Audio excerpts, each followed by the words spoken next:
देखिए class 10th subject है हमारा मैथ्स, एक्सरसाइज 3.1 जिसका नाम है बहुपद। ठीक है, द्विघात बहुपद।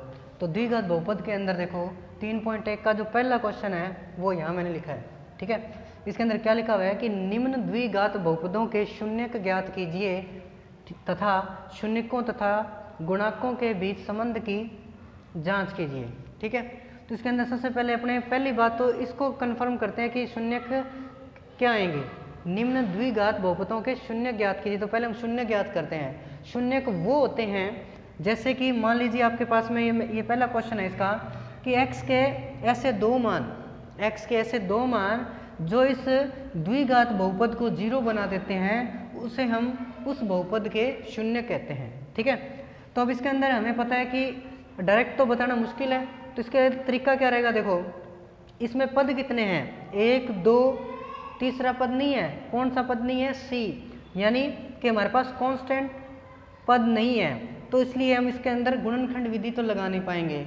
ठीक है, अब इसके अंदर देखो दूसरा क्या तरीका रहेगा। पहली बात तो ये इसको हम बहुपद कहते क्यों हैं, बहुपद इसलिए कहते हैं क्योंकि इसके बराबर, मतलब इसके अंदर अगर आप बराबर का साइन देखेंगे तो ये एक समीकरण कहलाएगी। कौन सी, द्विघात समीकरण कहलाएगी। लेकिन यहाँ पर बराबर नहीं है तो इसलिए ये द्विघात बहुपद कहलाएगा। अब देखो, अब इसको हल करना डायरेक्ट हल नहीं किया जा सकता है, इसलिए हम क्या करते हैं कि इसको f(x) के बराबर मान लेते हैं। जैसे मैंने यहाँ किया हुआ है, माना f(x) बराबर ये। ठीक है, ये पूरा बहुपद ले लिया मैंने f(x) के बराबर। अब इसके बाद देखो इसके अंदर क्या किया है कि यहाँ पे आपको पता है कि गुणनखंड विधि नहीं लग सकती है। क्यों नहीं लग सकती, क्योंकि ये 3 पदों में नहीं है, एक अचर पद भी होना जरूरी है, तो अब वो नहीं है। तो अब देखो इसके अंदर क्या किया मैंने कि कॉमन ले लिया दोनों में से। कॉमन देखो 4x आ रहा है दोनों में से, तो 4x कॉमन लेंगे तो अंदर आपके पास बचेगा x + 2। ठीक है, अब x + 2 यहाँ से हम x का मान निकाल सकते हैं। अब x का मान डायरेक्ट नहीं निकाल सकते जब तक कि हमें इसके बराबर 0 ना प्राप्त हो जाए। तो इसके लिए हम देखो क्या करेंगे, 0 प्राप्त करने के लिए हम देखो ये लाइन लिखेंगे, अब f(x) बराबर 0 लेने पर अगर हम f(x) बराबर 0 ले लेते हैं तो ये सारा का सारा देखो यहाँ मैंने f(x) बराबर क्या माना हुआ है, इसको माना हुआ है, और इसकी वैल्यू क्या आई हुई है, 4x + 2 आई हुई है। तो इसका मतलब अगर मैंने f(x) बराबर 0 माना है तो ये भी किसके बराबर होना चाहिए, 0 के बराबर होना चाहिए। तो इसलिए देखो मैंने यहाँ ऐसा ही किया है, तो इसके बराबर मैंने अब क्या ले लिया है, 0।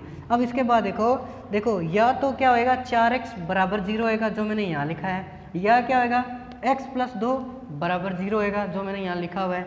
अब यहाँ से x का मान आराम से निकाल सकते हैं। देखो 4x, अब ये 4 क्या है गुणा में, तो ये 0 के भाग में चला गया अभी। ठीक है, तो इसमें अगर इसका हम भाग लगाते हैं तो कितना मिलेगा हमें, 0।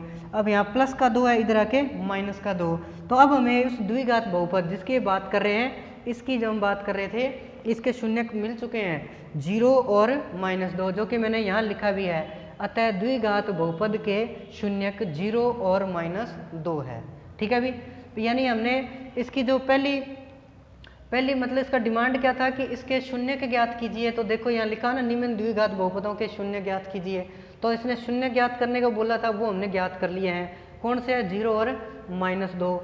अब इसके बाद देखो, अब इसने एक आगे बोला है, तथा शून्यकों तथा गुणाकों के बीच संबंध की जांच कीजिए। ठीक है भी, इसकी हम जांच करने जा रहे हैं। तो जांच कैसे होती है, गुणाक लेने और साथ में इनके शून्यकों को लेना है। तो अब देखो कैसे किया है, तो यहाँ पे मैंने हेडिंग भी डाली है, अब शून्यकों तथा गुणाकों के बीच संबंध की जांच। अब ये जांच देखो कैसे होती है, देखो शून्यकों का योग,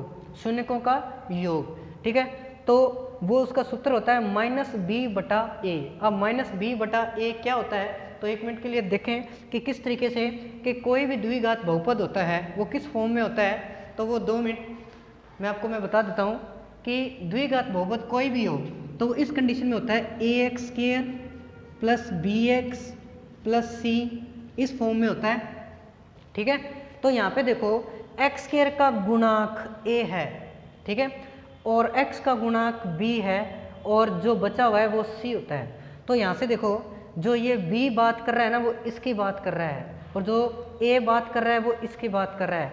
तो इसके अकॉर्डिंग अगर हम इसकी तुलना करना चाहें तो हमें पता है कि b का मान कितना मिलेगा हमें, 8, लेकिन फॉर्मूले में माइनस होता है भी। ठीक है, तो b की जगह मैंने क्या रख दिया, 8, और a की वैल्यू यहाँ से ली, कितनी आएगी, 4। समझ में आ गया। लेकिन देखो शून्यकों का योग, तो हमारे पास शून्यक है तो इसलिए मैंने नीचे उनको जोड़ा है। देखो शून्य क्या है, 0 और -2, तो इनको मैंने क्या कर दिया यहाँ पे जोड़ के दिखाया है। ये दोनों बराबर आने चाहिए, बराबर आएगा तो इसका मतलब संबंध सत्य है, ठीक है। तो देखो 0 प्लस माइनस ये हो जाएगा आपका -2 बचेगा, 4 में -8 का भाग लगाएंगे -2, जो कि दोनों बराबर आ रहे हैं, तो इसका मतलब हम यहाँ तक बिल्कुल सही चल रहे हैं। अब आगे, तथा शून्यकों का गुणनफल, अब इसके बाद गुणनफल, पहले योग निकालते हैं फिर गुणनफल निकालते हैं। गुणनफल का सूत्र होता है C/A। C समझ गए आप, इस C की बात हो रही है, लेकिन यहाँ क्वेश्चन में देखो कि C उसको कहते हैं जो अचर पद होता है, यहाँ अचर पद है ही नहीं है, तो अचर पद नहीं है तो वो क्या होगा 0, ठीक है। और A तो हम बता सकते हैं कितना है 4, जो कि मैंने यहाँ रख दिया 4। अब शून्यकों का गुणनफल, हमारे पास शून्य कौन से थे, 0 और -2, इनको मैंने गुणा में रखा है भी, ठीक है। 4 में 0 का भाग लेंगे 0 प्राप्त होगा, और ये 0 को अगर इससे गुणा करेंगे तो 0, ये भी दोनों बराबर आ रहे हैं। इसका मतलब हमारे जो भी शर्तें थी वो बिल्कुल सही चल रहे हैं, बिल्कुल सही है एकदम। अब देखो अगर ये चीज़ें बराबर आ जाती है तो इसका मतलब क्या होगा, अतः शून्यकों तथा गुणाकों के बीच संबंध क्या है, सत्य है, ठीक है भाई। अब इस तरीके से अपने इसका ये फर्स्ट क्वेश्चन था, ठीक है। इसके जो बाकी जो क्वेश्चन है उनमें गुणनखंड विधि लगाएंगे, जो कि नेक्स्ट वीडियो में आपको अभी बताऊंगा मैं, ठीक है।